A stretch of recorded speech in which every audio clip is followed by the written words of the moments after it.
नमस्कार, स्वागत है वॉइस ऑफ इंडिया पर और मैं हूं आपके साथ युवराज सिंह। साथियों, उत्तर प्रदेश का चुनाव काफ़ी करीब है। जनता तय करेगी कि कौन मुख्यमंत्री बनेगा, कौन सत्ता में आएगा। और अभी चुनावी मुद्दों पर चर्चा करने के लिए मेरे साथ मौजूद है गाज़ियाबाद ज़िले से जिला अध्यक्ष समाजवादी पार्टी से जिला अध्यक्ष राशिद मलिक जी। इनसे बात करते हैं और जानने का प्रयास करते हैं कि इस बार समाजवादी पार्टी उत्तर प्रदेश के विधानसभा चुनाव में कितनी मजबूत है। तो सर, स्वागत है वॉइस ऑफ इंडिया पर। और सवाल ये है कि इस बार इस आगामी विधानसभा चुनाव में समाजवादी पार्टी को आप कहाँ देख रहे हैं? समाजवादी पार्टी उत्तर प्रदेश में पूर्ण बहुमत की सरकार बनाने जा रही है। जी। जहाँ तक बात जनपद गाजियाबाद की है, जनपद गाजियाबाद में 6 सीट आती हैं। 6 सीटों पर समाजवादी पार्टी अपना परचम लहराने का काम करेगी। जी, इस बार जनता के मुद्दे क्या हैं? जनता के मुद्दे हैं विकास, बेरोजगारी, नौकरी, सड़क, भ्रष्टाचार, अपराध, सुरक्षा।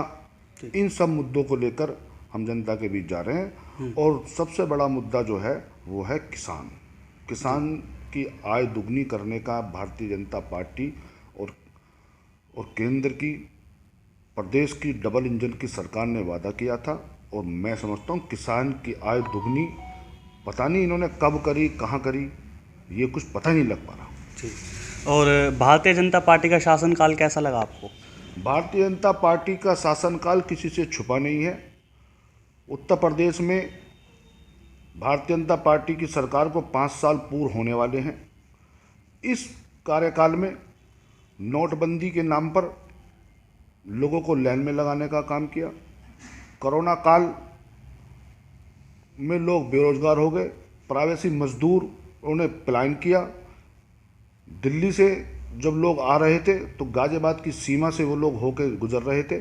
भारतीय जनता पार्टी का सांसद, यहाँ के विधायक, यहाँ के मेयर, यहाँ के मंत्री अपने घर के अंदर छुपे थे। सिर्फ और सिर्फ समाजवादी पार्टी का कार्यकर्ता उन प्रवासी मजदूरों के लिए खाने की, पीने की, दवाई की, चप्पल की, सब की व्यवस्था कर रहा था। और उसके बाद फिर दूसरी लहर आई। दूसरी लहर में इतनी भयंकर लहर आई कि लोगों ने अपने परिवार के लोगों को खो दिया। किसी के पिता चले गए, किसी की माता चली गई, किसी का लाल चला गया, किसी की बिटिया चली गई। मगर गाजियाबाद के शहर विधायक और उत्तर प्रदेश सरकार में स्वास्थ्य मंत्री रहते हुए अतुल साहब अपने घर में कैद हो गए। जो रेमडेसिविर इंजेक्शन की जरूरत पड़ रही थी, उस रेमडेसिविर इंजेक्शन का कालाबाजारी हुई। जो रेमडेसिविर इंजेक्शन 2400 रुपये की MRP का था, वो गाजियाबाद की जनता ने 50-50 हज़ार, 60-60 हज़ार रुपये का खरीदने का काम किया। 2-2 किलो ऑक्सीजन के लिए लोग 4-4 दिन खड़े रहे कि अपने परिवार के लोगों की कैसे जान बचा लें। मगर ऑक्सीजन नहीं मिल पाई और उनके घर के लोग चले गए। तो जनता उस चीज़ को भूली नहीं है, जनता सब याद है। और आने वाली 10 तारीख को जनता एक दफ़े लाइन में लग के इस भारतीय जनता पार्टी को जनपद गाजियाबाद से प्रदेश से खदेड़ने का काम करेगी। जी। समाजवादी के घोषणा पत्र में क्या कुछ है? समाजवादी पार्टी के राष्ट्रीय अध्यक्ष श्री अखिलेश यादव जी ने कहा है कि 300 यूनिट हम लोग बिजली फ्री देंगे। जैसे ही राष्ट्रीय अध्यक्ष जी ने 300 यूनिट बिजली फ्री देने का वादा किया, तत्काल उत्तर प्रदेश के मुख्यमंत्री जी की नींद जागी और उन्हें ये पता नहीं था कि उत्तर प्रदेश में सबसे ज़्यादा महंगी बिजली है। उन्होंने आनन फानन में एक घोषणा की कि हम लोग बिजली के बिल आधे कर देते हैं। मैं गाजियाबाद की जनता से अपील करना चाहता हूं कि अगर किसी आदमी का बिजली का आधा रेट का बिल आया हो तो वो बताए, दिखाए। मगर मैं विश्वास के साथ कह देना चाहता हूं, जब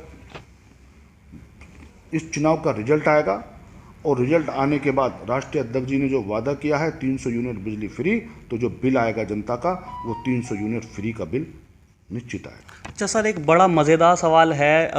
उत्तर प्रदेश में विधानसभा की 403 सीट हैं और राष्ट्रीय अध्यक्ष अखिलेश यादव जी ने 400 सीट का दावा किया है कि 400 सीट जीतेंगे। तो फिर 3 किसके लिए छोड़ी हैं?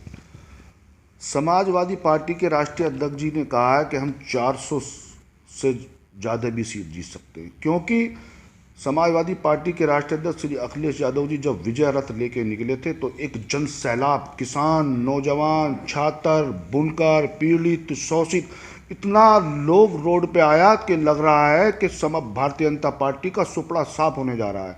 क्योंकि जहाँ जहाँ राष्ट्रीय अध्यक्ष जी जा रहे हैं, जनता में एक आक्रोश है, जनता का गुस्सा है भारतीय जनता पार्टी के खिलाफ। आप सोशल मीडिया के माध्यम से देख नहीं रहे कि लोग गाँवों में घुसने नहीं दे रहे भारतीय जनता पार्टी के लोगों को, क्योंकि उन लोगों में गुस्सा है।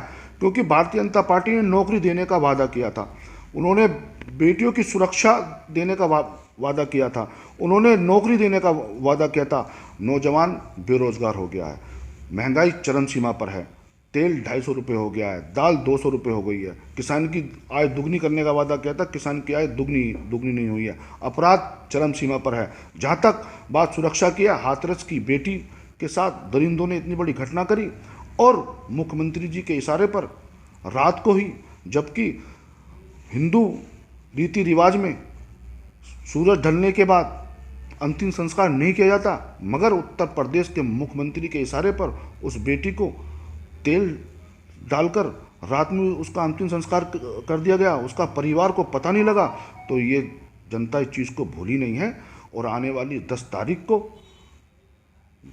उत्तर प्रदेश की जनता, गाजियाबाद की जनता समाजवादी पार्टी और राष्ट्रीय लोकदल के जो संयुक्त प्रत्याशी हैं उनके पक्ष में वोट डालकर इस भारतीय जनता पार्टी को एक दफ़ा खदेड़ने का काम किया। किसान किस तरफ हैं इस बार?